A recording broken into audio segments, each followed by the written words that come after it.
Going on, family? Welcome to the We Just Up podcast. A podcast about, it's a little difficult to describe exactly what it is we do here. All I know is that all of my creative friends and I have been affected by this COVID-19 pandemic. We stressed, sometimes depressed, and our sleep schedules really don't exist. So we just up, talking about how Rona has changed our life and how we bounce back. Last night took a L, but tonight I bounce back. Wake up every morning, by the night I count stacks. Knew that ass was real. All right, so as usual, I'm your host, Nikki, and this is the We Just Up podcast show. Today's guest is going to be my friend Dave Stanek, and I'm going to jump right into it. So, Dave, tell us who you are. Just give us a brief rundown. Who are you, and where are you from? Yeah, my name is Dave Stanek. I am from Phoenix, Arizona. I am a photographer, videographer, content creator, content manager, and the founder of my own agency called JS Creatives. Okay. JS Creatives. I like that. So, are you... How did you end up here in California? Like, you're from Arizona. What part of Arizona are you from first? I'm from Phoenix originally. And I'm not even from Arizona, too. I'm actually from the Midwest. I was born and raised in Ohio up until I was around 10. So just like kind of everyone from Arizona, we just ended up there. And so I just ended up having the rest of my upbringing from there. But how I ended up in California, it's been sort of a multi-year kind of process. But essentially, I went to Arizona State, WP Carey Business School, and I spent a good majority of that time just taking my classes and not really knowing what I was planning on doing with my life. And it wasn't until I met a friend of mine by the name of Eric Johnson, and he was a just total autograph hustler. Like, he would flip merchandise, autographs, catch it from celebrities. I ended up learning about him because he did like an in-class presentation, and I mean, he was sharing about like all the times he was like chasing down like Kanye West, like during the Yeezus tour. Like, he even like one time he caught him at like O'Hare Airport, and then like after like Kanye went over to do like his shows in Madison Square Garden, he took like a Greyhound all the way to New York and like met Kanye and his entire entourage like in the same airport as like they were landing. So he had like a ton of stories like that, and he quickly started putting me onto the music scene. And for a long time, I really wanted to be in the food industry for a very long time. Like, my brother was a food broker, and he's just responsible for getting deals made between like products and restaurants. And so for a while, that was my bag. And I worked in restaurants too. I was like a kitchen manager and just leading the line and like cooking. So as soon as I met Eric, everything just sort of clicked because my life had always been music oriented in a way. And so that's what really started me pursuing that full time. And I was around 20 years old. So I picked up my mom's family camera at the time, and I started taking photographs of some of my friends who are musicians. One of them is an EDM producer by the name Bards, Bardz. And then another one by the name Rosa Tati, who I'm actually his agent to this day. But I started out just with those two, and we were just trying to make something work. And then all of a sudden, like, 2 names turns into 4. And then I was invited out to like open mic events, and I was just meeting artists and musicians that way and still taking photographs. And I did that for about almost a year and a half, 2 years. And by the time I was a senior in college, I got my first invite to go out to Los Angeles and shoot for an event in Venice. And so that sort of kicked off everything for me going to California. I did my last semester of school driving back and forth between going to classes in Tempe from like Monday to Wednesday, and then Wednesday night I would pack up everything like in a suitcase, just my entire life, and I would drive and like crash on friends' couches and everything, and then end up staying in LA till like Sunday evening, and then I would drive back home and go to class Monday morning, and then I would do the same thing like every single week for my last 16 weeks of school. So eventually after doing that, the workload just got to be a whole lot, and I ended up meeting a couple agencies and like companies that we can dive into like momentarily. But it finally just hit me like, wow, I'm just doing so much, and at this point, like I can't necessarily live in Arizona if I want to keep doing what I'm doing. So that's what eventually got me to pack up everything and finally move to LA, which I did after after 8 days, like after graduating. Everything packed in my car and I just left town, and that was it. Did you have any like concrete plans when you came here, or you just showed up? I did have concrete plans. I was signed to a publication at the time where I was going to be taking photographs of local bands like within the Burbank scene. So that was a big thing that I was really excited for. And then also I reconnected with my friend Eric. So I was working for his own agency. It was called Influencia. And that was an influencer marketing company. And so that was like my first dabble in meeting with influencers and like understanding how like that process works, and even like coordinating campaigns for TikTok and Triller and Twitter, Instagram. Like that was my first time really working on like major level stuff like that. And then also I did have another deal which I signed an NDA over, so like legally I can't even like talk about it, but it was a company that was involved within tech and music, and we had some pretty high up executives that were looking into it at the time, and it was talks of like multi-million like dollar figures being like passed around and everything, but sort of in the sense of like every 20-year-old who moves to LA, like kind of like pursuing their dreams. You think you have it all put together and you have like all these concrete plans sort of working out, and then it's like you're handed the contracts and you read it and you're like, oh wow, like I don't want to sign like 3-4 years of my life away to you, like like yeah, it was cool when we were like working time to time, but yeah, no, it's like the paperwork just wasn't right. And so yeah, I ended up immediately moving to LA. I actually lost like 2 of those contacts like straight away. Just a matter of like just how the business worked. But for Influencia, I ended up campaigning for about like, I would say I stayed with Eric for about a year, and we got to work like on a number of campaigns. One of them was with Naomi Wild, who sang for Odessa, this track Higher Ground. She was cool as hell. We got to manage her social media page for a little bit, which was sweet. Also worked with, Half the Animal and New Politics, which were pretty like big like 2000s like rock groups, and they were since signed to Gabriel Saporta, who is the lead singer of Cobra Starship, which I don't know if you remember, like this. Oh wait, no, that's Ariana Grande. Cobra Starship is oh my gosh, they're just my childhood, honestly. But it was cool meeting Gabriel, and like I flat out told him like, dude, I listened to your music like in middle school, and Gabe was like, that makes me feel old as hell, but like, thank you. And then finally, like for the really exciting stuff, we got to pitch a campaign to Sal from XO. He's the Weekends manager. We were working on a campaign for French Montana, and I think Gunna. It was the track with French Montana and Gunna.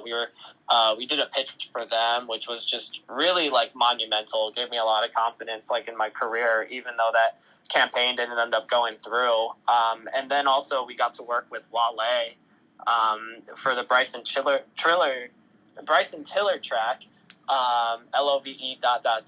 which that song is like really great, and I just like working with Wale on a campaign. Like Wale's like one of my favorite rappers, just like hands down. Like he always has been. I've followed him since like the mixtapes. So that was like sort of a dream come true, like in that moment, like being able to like collaborate with Wale and have him get to hear like my name, and then get to like explain like how we're gonna get his music through TikTok and everything. Like sort of like stuff that others may think is like arbitrary, but it just that like meant the total world to me, moving to LA in my first year and like getting to do that.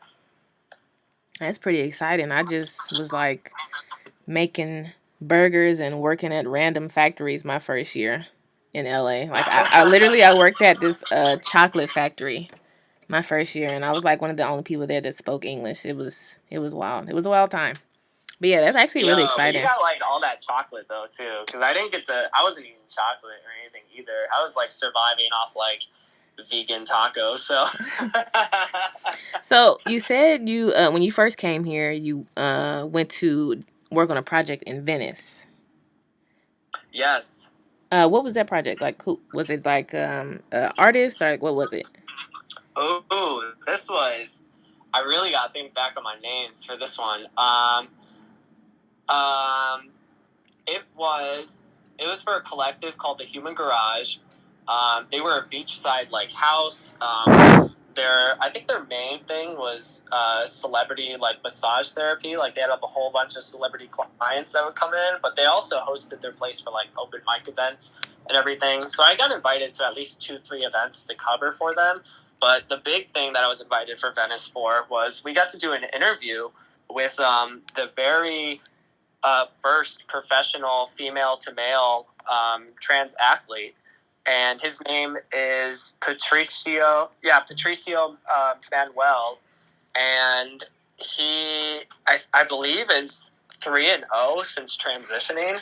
And so that was an incredible experience and just, a hell of a way to like really start just filming and doing stuff in LA because here I was sitting in front of like a very reputable athlete, someone who's featured on ESPN and even like was, had Brian Gumbel like interested in interviewing him for for HBO.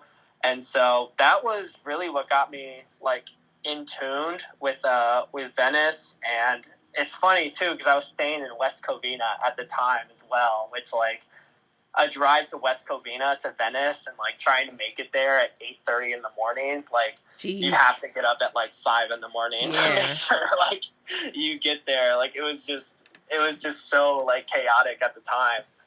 But yeah, that was the very, very, very first thing that I ended up doing in LA. So that was an honor. Yeah, that was that hunger, getting up and taking that drive. I know all about that. Oh yeah, no, most definitely. Like tied in with worrying about classes and everything too. Like my goodness. So your current job, like are you strictly doing photography? Like what are you doing right now that pays your bills, like, and that keeps you busy? I would say photography. I would say photography is my primary income earner right now.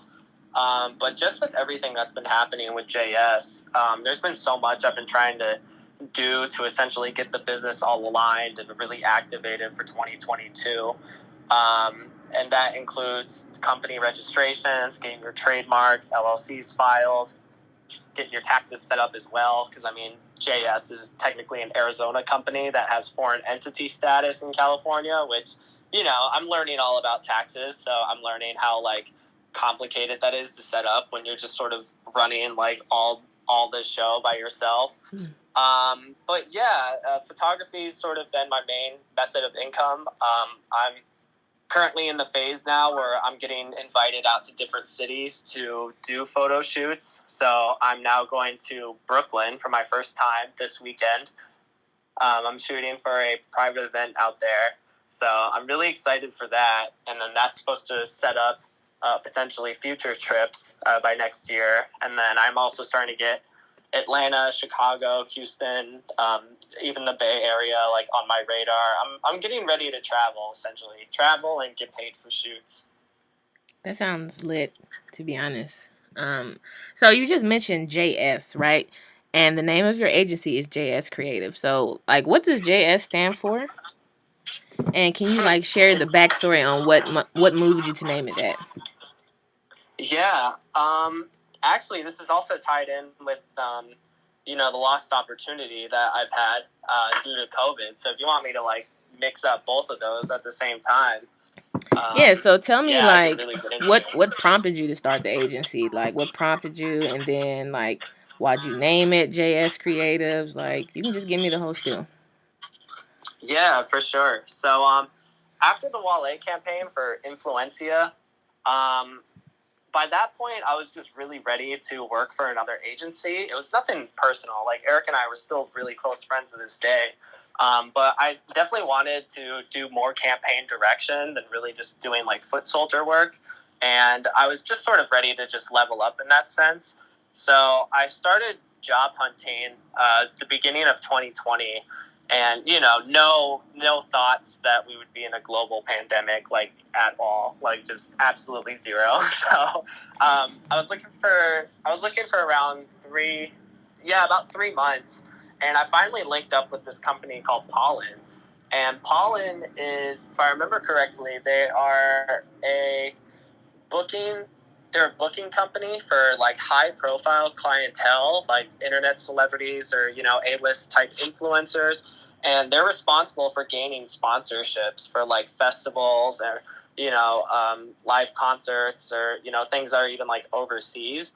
And they try and set up like the most meaningful experience, like for these celebrities to go through and like be able to talk about their times being at the festival and, in order to like hype it up and like gain more tickets out of it. And this is also tied in with like colleges, like they were tied in with students being able to like go out to Miami for spring break and stuff like that. So in short, I was being hit up by the, director of the North American region, and they were really looking into me and being a like influencer manager where like I'd be managing like clients, and their traveling schedules and being able to like, even participate in all this stuff. So I was really getting hyped up into having a job where I got to travel the world.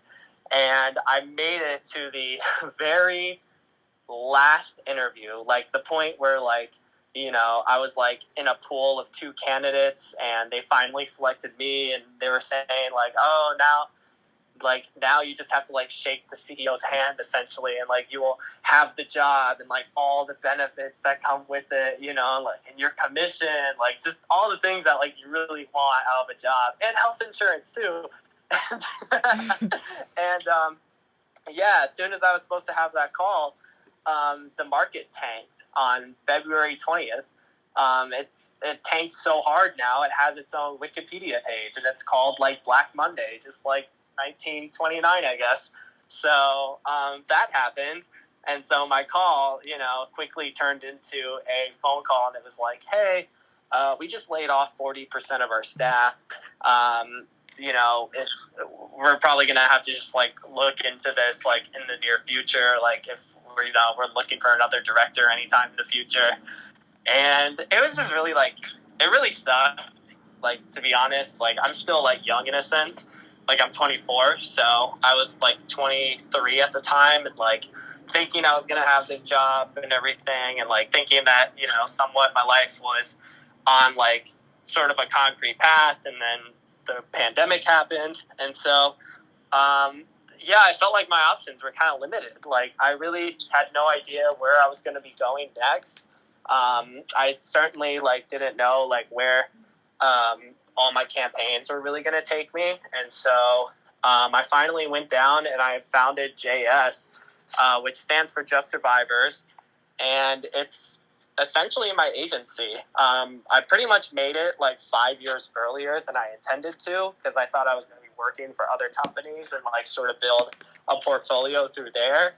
But at the same time, I had this moment of realization where it was like, well, I've done so much like already, and it's kind of hard to like express what I've done, just with like my name alone, and for like, what it stands as. Like I really need something larger to like house everything. So I ended up making Just Survivors, and the reason why I titled it Just Survivors is besides like a moment of deep depression I was going through like while sort of making it, but also I felt it was really like vindicative of like everything that even my partners are signed to, and like what we all sort of stand for. Like I'm very reflective. Like I think about like the stuff I've been through in my life, and like the circumstances, that brought me here, as well as like, the things that I went through as a teenager, that, stuff that I think everyone really carries, but like, it's just the things that like you don't necessarily talk about like plainly in the open. And at the time, with the pandemic and everything going on, I felt like it really like reduced us to like those sorts of like feelings and those emotions, like especially, you know, as like we were all stuck inside, we kind of just had like ourselves to really interact with. Yeah. So yeah, I ended up titling it just Survivors, because that's legitimately like how I felt. That's how like really we all felt in the moment. And so I still stand by that kind of to this day, you know, where people would say like, oh, like if they were to say like, oh, like who are you? You know, it'd be like, well, just Survivors. Like, so that's how the name came to be. I like that. Thank you. I like that. Yeah, thank you. So, like we were just discussing COVID. I want to know like how or if it affected like your creative process as far as your photography and your videography, like anything like that. It's, man, that's so interesting, because like I did have an original answer to this, but like now that I'm thinking about it, one thing I remember when COVID first happened and how I was really processing it is I've always like battled like depression, like anxiety my entire life. That's just sort of like a given for me.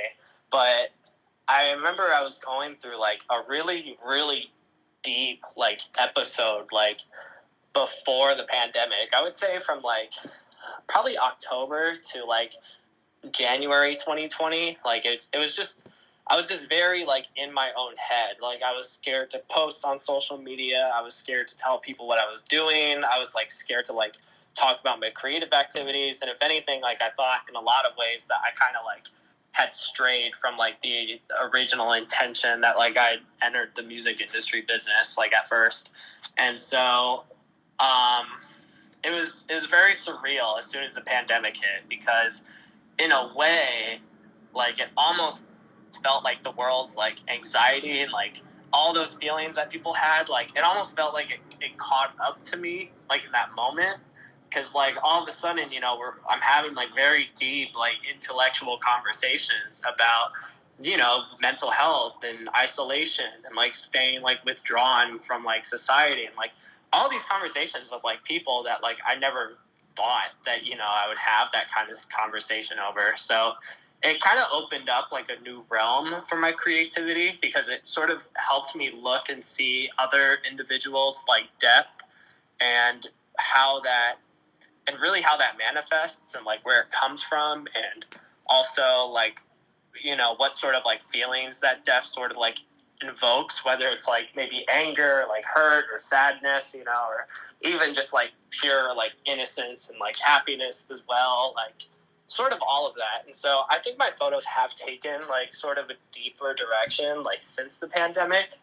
But let's see but like, yeah, it's also sort of like being able to take care of emotions. It's sort of like taken me on more creative journeys like ever since, because perhaps maybe that's what I was looking for like when I first started shooting, and like what I was really trying to like achieve at first. But now it just feels like, you know, that I'm always trying to find like the next creative way to like take a photo or like, you know, do something new with my own practice. Mm-hmm.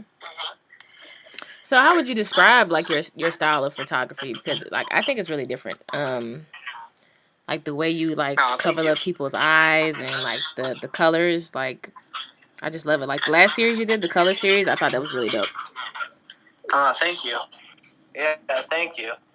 Yeah, the color series is actually inspired by my photography in Arizona. If you know anything about Arizona photographers, or like even if you see them, Arizona is a very hot state. Like it's, you know, it is. It's like 115 degrees during the summertime. But it's also just like, whenever you see photos of Arizona, everything is just very bright. Everything's very like white. There's like a hotness in like all the photos. And I'm not a fan of that. I never have been a fan of it. I think it's kind of ugly. I think it's kind of grotesque, and like, you know, it just very obviously shows that like it's a photo in Arizona. So what inspired me to do the color series was I wanted to break away from that, and I wanted to like do things that were a lot more saturated and like really like identify people with colors as well, and like really showcase like how colors match people and match personalities. And I've even tried to like stay more in tune with like how I interpret colors. Like I've made a playlist like all on my Spotify. It's like 10 different colors, like red, blue, green, purple, silver, white, like, all of that. And it's like a list of songs that, just invoke that feeling of each color. And like I put it all together, and like each playlist is probably like an hour and a half long. But things like beyond the color series, I would say that my main thing is like lifestyle and really street photography. And then with studio shoots, I'm getting more versed within doing that. But I've always loved being like a fly on the wall. Like I used to tell like people like whenever I'd first meet them that I would just be their professional fly on the wall if it came down to it, because I just love watching events like unfold in front of me and like learning how to like take photos that are reflective of like people's like personality and like how they necessarily move or like carry themselves in that sense. Oops, sorry, I put myself back on mute. Okay. So like, what do you work out of? It seems like you do a lot. Like you do the photography, the videography. Like, do you work out of home? Do you have a studio? Like, what's that like for I you? do work at home. Yeah, I work at home. And besides that, I'm also on the road a lot too. So I'm always networking. I'm always doing a shoot. I tend to go back to Arizona pretty frequently as well. So, during that time, I'm like staying either at like my parents' house or, I'm at like a friend's place or something like that. But it's essentially me, my camera, my laptop, and then like my hard drive, like acting as my suitcase. And like I just take it around like everywhere with me.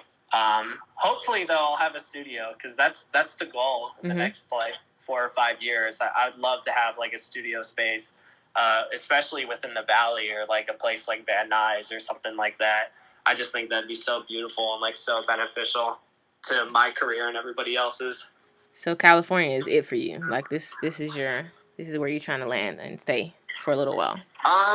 Maybe like because I really like the idea of like having a traveling lifestyle too. Like I'd say California, like I'd want California to be the place where my bed is at, and then like maybe spend like 6 months of the year actually here, and the rest would be like just traveling month by month. But yeah, I'd say, but I can't really say like there's any other states that are really better or more generous than California as well. Also, I love the people out here too. Yeah. So how do you find time to like do all of this? Like you do so much. Like, how do you find the time? I mean, it's my life. Like maybe I should say, what's your formula? Oh yeah. Well, one thing that's the only constant is in my life is that I get 8 hours of sleep every night. I even in college, like I would get so pissed off because like Steve Harvey would like get on like an Instagram rant and be like, if you're not like hustling, like you're not getting 3 hours of sleep. Like, nah, I need 8 hours of sleep. It's the only way I can function. Like I could push it at 6, but like, yeah, nah, sleep is my biggest constant. So I really like rely on my sleep schedule and my mental health and just overall like my well-being. And then everything else besides that, it's just really waking up in the morning, just taking like Mondays and Tuesdays are usually just like pure action, like knocking things out that I need to get done that week, meeting with individuals, setting up meetings, like taking phone calls and everything. And then the second half of the week is usually reserved for like all the introverted activities. So I'd say like reading, studying, finding new music, reaching out to new individuals, and then also making sure my schedule's lined up for like the next couple weeks. And then the weekend is always for me about like observing, seeing what's next, like usually by the weekends too, because we're starting to get into events again. I get to like go out and like take photos or like create some content or work on a media project or things like that. So everything tends to be like more action oriented towards like the end of my week, as well as like the Mondays and Tuesdays. So sleep is the biggest thing. Oh yeah, That the 8 hours, yeah. Because I get like 100%. maybe 4 or 5. So I could stand to learn from you a little bit. Yeah, no, maybe like when I get older, like I'll be able to get by on my sleep, but I don't know. Like it's just I'm so mentally sharp when I get like the right amount of sleep. I've never been able to like really function that well, like in the way that I want to. If I'm always like trying to push it like that. Also, it's just a signifier of like my mental health and like how I'm feeling in that moment. Because I know like if I'm missing out on sleep, then like I gotta stay more mindful to make sure I'm not like pushing myself too hard. Okay, so is there anyone like in your industry like that you look up to?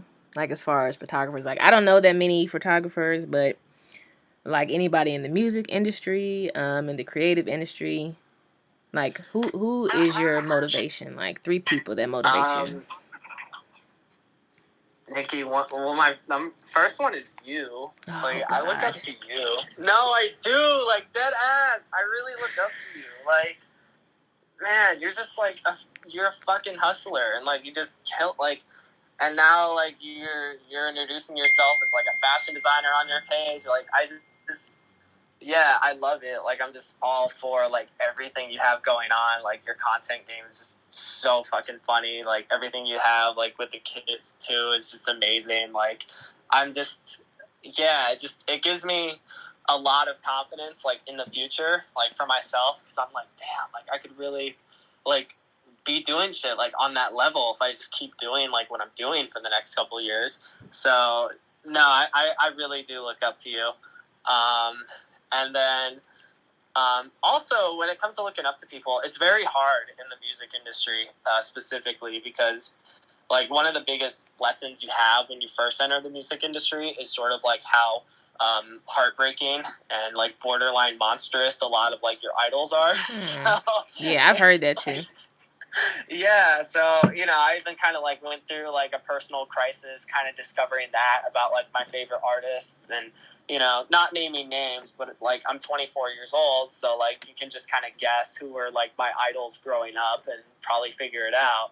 But like, I would say like currently, like I really love Flying Lotus and what he does for Brain Feeder Records. I love how he's really been like on his own game plan since day one, since like 2007. He released his first album. He released it through Brain Feeder, which is his own label. And everybody he's collaborated with, he's signed onto his label. So it's not just like, one-time payments or stuff like that. It's more like, hey, like, you work with me and like we're gonna like build a career out together. And like his entire methodology, like it works because Thundercat is now nominated for a Grammy. So like he could win his awards this weekend and become like industry validated. Even like Lewis Cole, he's a monster drummer as well, who I've been following. He's from a band called Nowhere. He just got signed. Kamasi Washington as well, like Genevieve Artardi. Like, all of them are amazing musicians, and they're all being like cultivated by Flying Lotus. I would say though, like another creative inspiration, and this one's kind of more tied into JS, but I really respect Father from Awful Records. He's sort of like the brain behind like all these creative artists that you've seen come like popping out of Atlanta. Like he was actually the first one to like discover Playboy Cardi, and he had him signed to Awful Records for a little bit. He has Zach Fox on Awful Records, and Zach Fox is just like, like just a complete like weirdo who makes funny ass music, and then even has like Abra, another musician on there as well. But he's just sort of like the master in my head at just like collecting all these like strange, like unique, talented individuals and being able to like put them in a creative space where they all sort of have like the same common denominator about them, and then they can all express themselves and sort of grow outwards like individually. So I really respect I would say those are probably my 3. Like I look up to them, I see what they're doing. And Questlove too. Like yeah, I'm really looking forward to the day where I can like actually sit down and talk to Questlove, because I'm a huge vinyl head too. So we're gonna be like super nerdy. I know that for a fact whenever I meet him. Okay, so you were, just discussing how you like what he's doing for, sorry, what Flying Lotus is doing for his team, and you have your own team with JS Creatives. How many people is on your team? Let's see. We have me, and we have Rosa Tati. He's a musical artist, and he's also a photographer who's just total monster. Like, I wouldn't be shooting like if it wasn't for Rosa Tati. We have Alize, and she is a model for athletic apparel. She is just a total monster in her scene as well. There's Ashanti Jones. She's my creative director, who you met too at the Colors shoot. Mm-hmm. There's Navarra Hike. She is behind a podcast within Phoenix called Sitting Pretty, and she also sells her own merchandise. And then there's Jabbar Lewis, and Jabbar is an actor, model, Screen Actors Guild, verified like actor. He lives in Los Angeles, and he was actually my first roommate and everything, and we just get along together so creatively. So I'm always utilizing him for like video opportunities.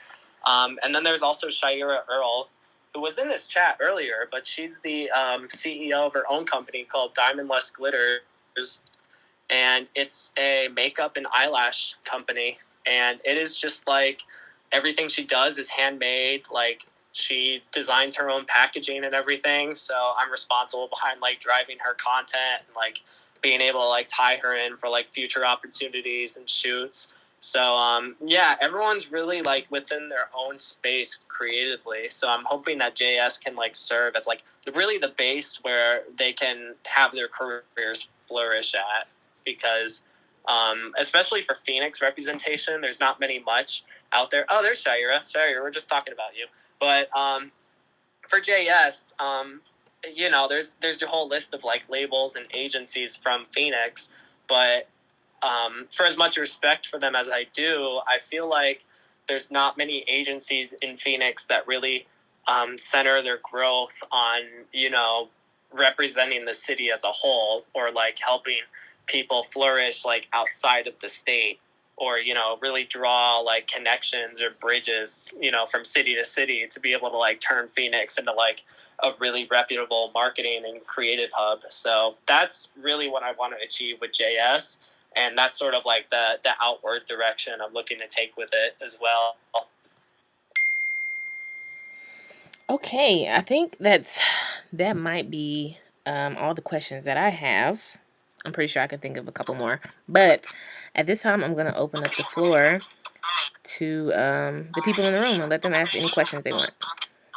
For sure. Yeah.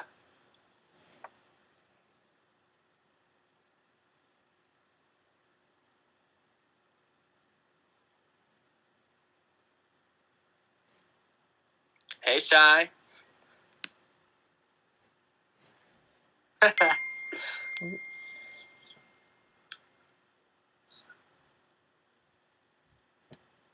This is also my second time speaking on Clubhouse, too. Second time ever.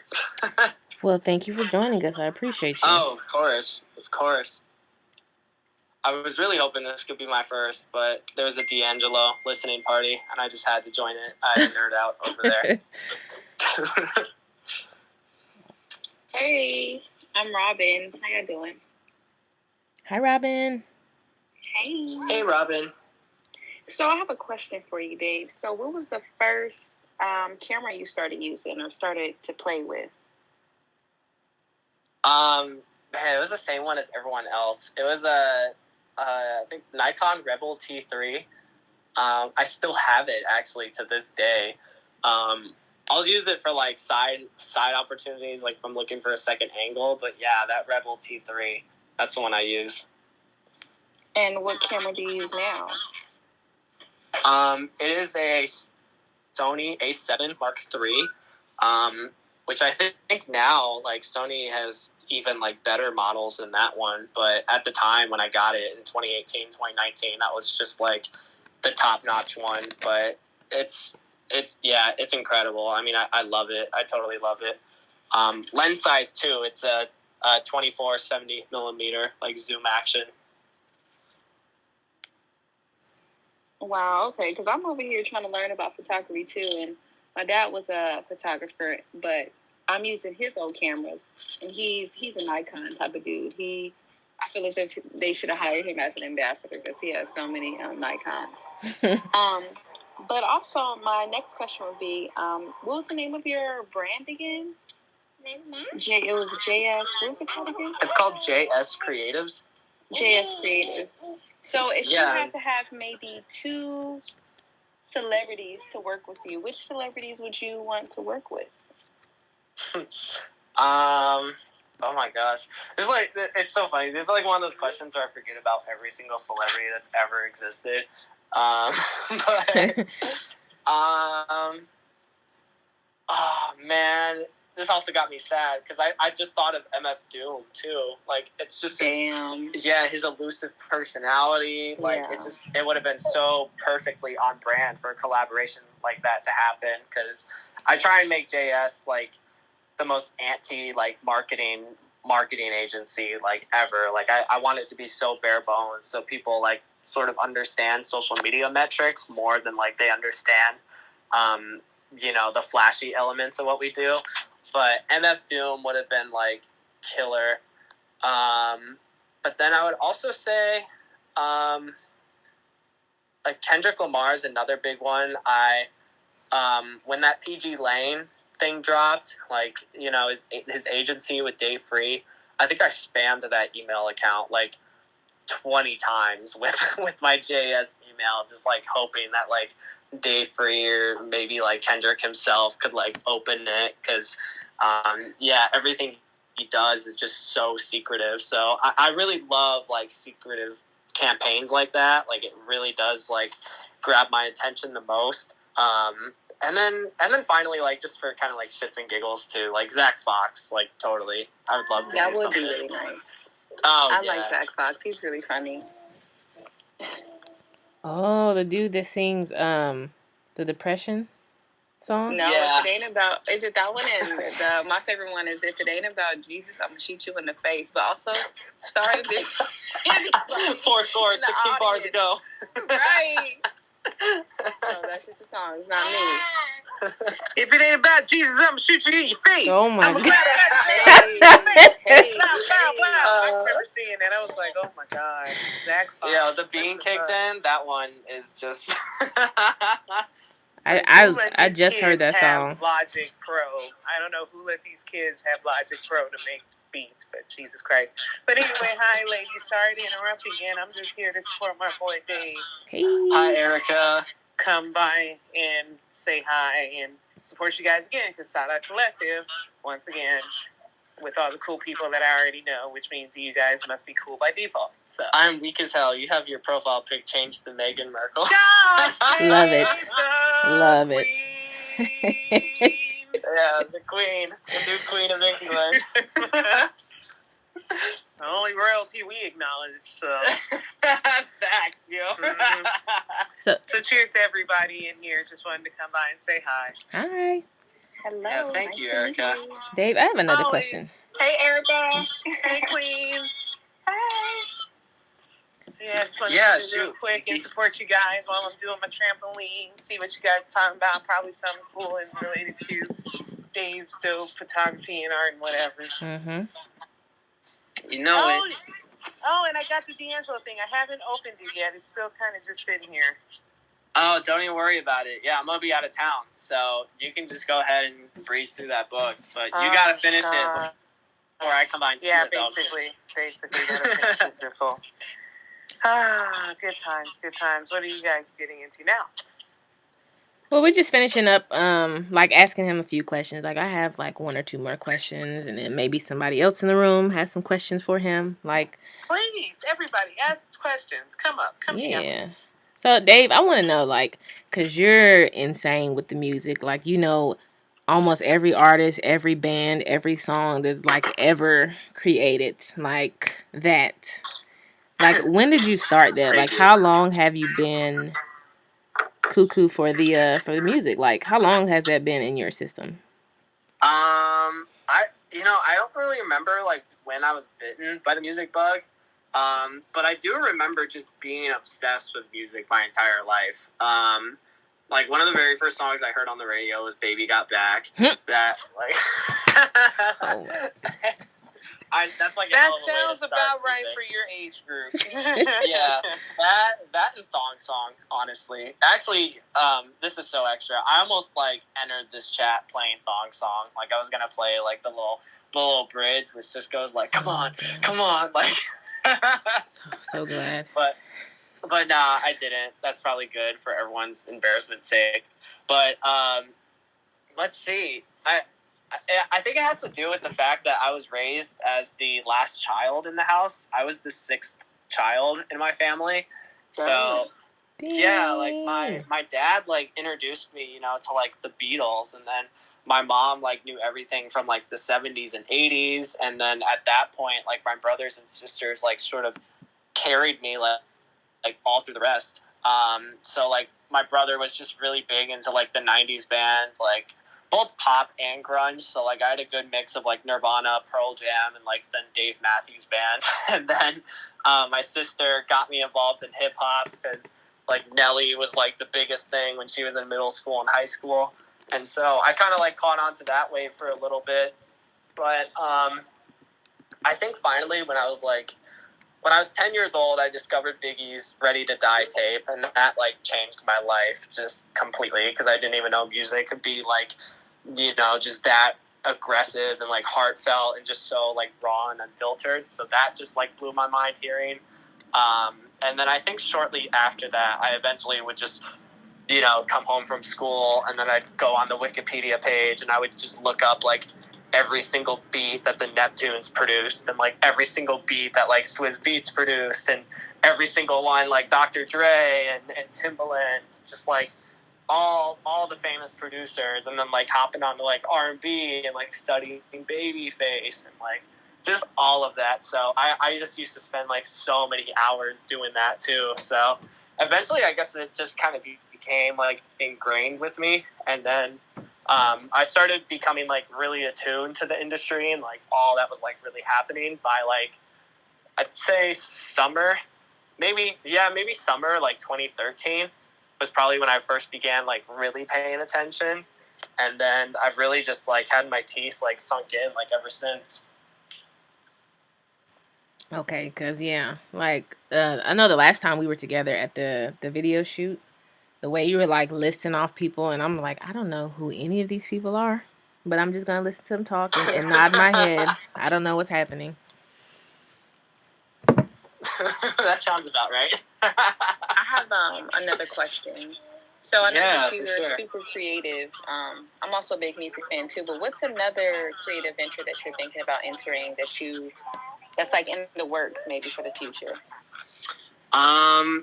Executively producing. I really want to be the mastermind behind like conceptual albums. I would just absolutely love it if an artist, approached me and saying like, hey, I have this idea for an EP, for an album, and I may not know how to like fully execute it in a sonic sense. Like I do really want to get my chops within there.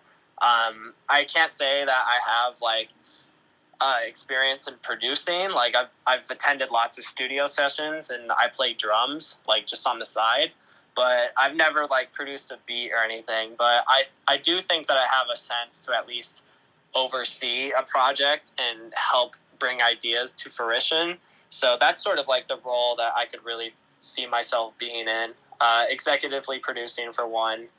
I'm trying to think of other things too. I did do music videos, but I wasn't like too good at music videos either. Like I definitely have the creativity for it, but in terms of like organizing video shoots, like it's always just so messy and so last minute. So I kind of got turned off by that after like I did a few shoots. Okay, and that kind of leads into my next question. I know I probably have a lot of questions, but have you No, ever you're fine. been a moment where you felt like you dropped the ball on a project, and like how did you make a comeback after that? Oh God. Oh man, I did drop the ball so bad one time. I was talking about it the other day. I don't want to name names either because he's an LA artist and he's kind of reputable. But yeah, we agreed to do a campaign for this artist, and we didn't really receive the biggest budget, but we were like, okay, like this is fine, we can work with this. And so it was just supposed to be like a 2-week aggressive like push campaign, get a couple influencers involved, and like really sort of call it a day. But because of like management miscommunications, and then like I guess TikTok updated its software, so you couldn't even like upload music onto TikTok anymore. Like it had to be like a full like commercial license that you had to like earn and everything to like get a track on there. It was just like a massive like cluster F. And I just remember the artist just got so upset with us as a team because we pretty much couldn't execute like any of the things that like we said that we could have done, and we did end up like wasting like a good amount of like campaign money as well, like trying to piece it together. And then like yeah, the project went from like 2 weeks to like 6 weeks, like even more. It was just such a mess. And I remember like I felt so bad too because like it was one of my first campaigns, so like you never want to like mess up an artist, like especially in LA too, because like you know any artist who's like really known in LA, like they're reputable, they have a good reputation, and like they're pretty liked throughout. So it's never like too fun when you mess up like that. But I remember we really did apologize, and I think that it was understood that you know it was a matter of circumstances and something that you know you can't really do.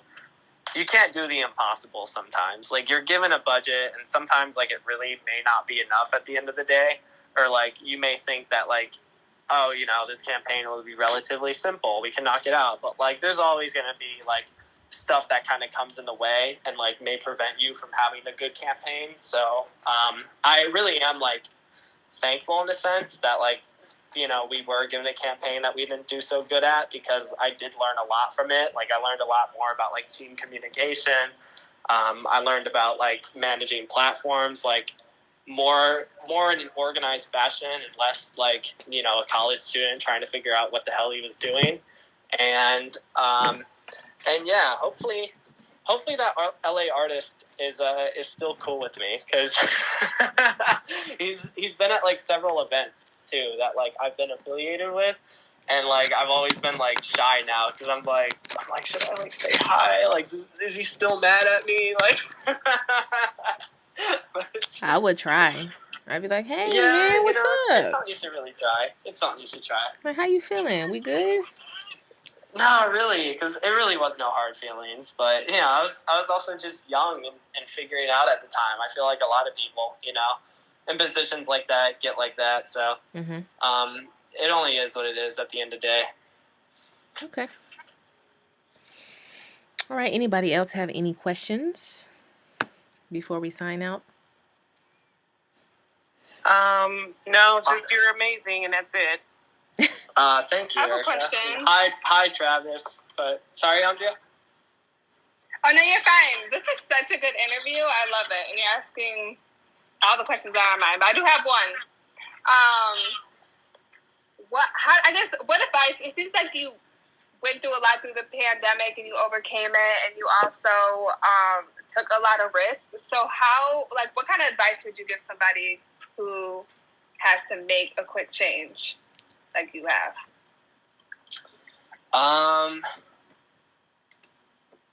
I would say,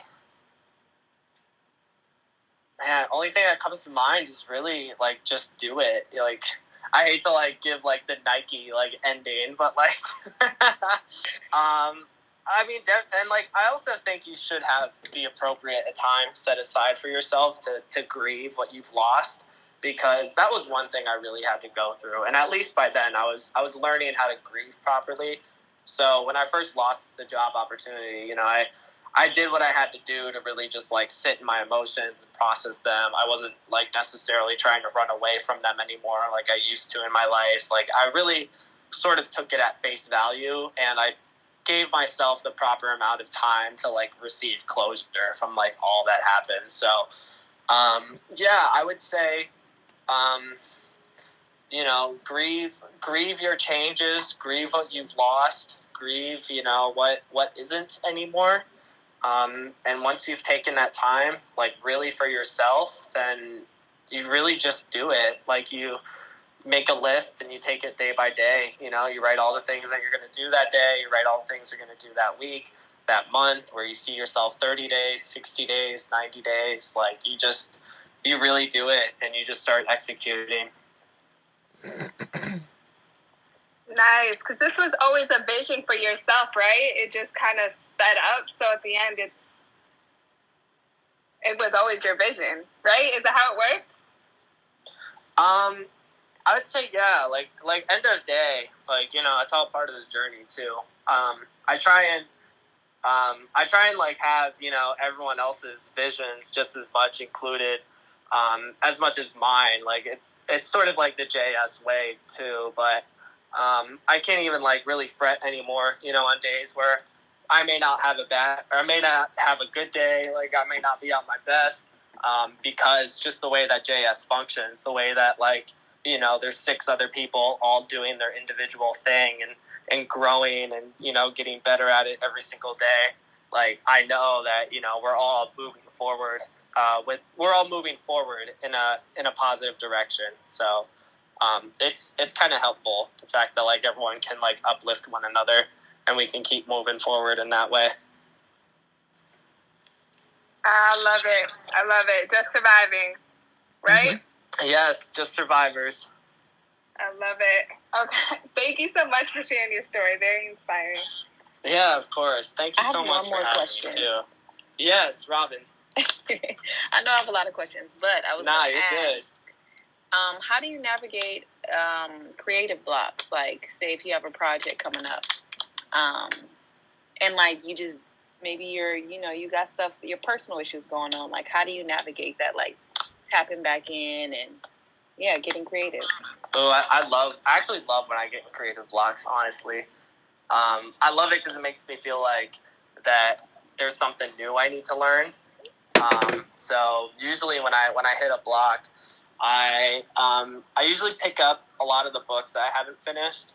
I'm a very like sparse reader, so like I'll probably read like maybe 3 chapters of one book, then pick up another, read 3 chapters of that, and just kind of rotate like 20 books at a time. So like I'll hit the books again if I'm short on ideas. I'll watch films. I'll just watch documentaries, movies. I'll consume more music. I'll try and discover an artist I've never heard before. But it's all about, for me, like doing jumps into the unknown. That's what really sort of like helps retain my focus and really helps me sort of piece together like more concrete visions. Just the more I'm exposed to things I've never like heard, seen, smelled, tasted before, anything like that, honestly. I love that. It's basically just going with the flow and riding our wave. That makes a lot of sense instead of like trying to force stuff, you know? Mm-hmm. Totally. Yeah, no, I realize that the more I'm trying to come up with an idea, that's when I just need to stop trying, like, entirely. Like, I just need to, like, shut my brain off and just, you know, watch something, like, just learn something, listen to someone else, like, hear what they have to say, or something like that, and then see how I can tie it in with, like, my own life and my own circumstances. That's really great advice, actually. Something that I definitely needed to hear, because I always try to like push through when I'm in my, my creative block. I always try to push through, and it doesn't work out. Like I'll mess up on something, because I'm trying to force myself to finish it and get over this creative block. But like unplugging and sitting down. And then earlier you mentioned like making a list. I was talking about this with my friend today earlier. Robin and I were actually discussing this, like, the benefits of making lists. It really puts it in perspective, like the things that you really want and how you go about getting them.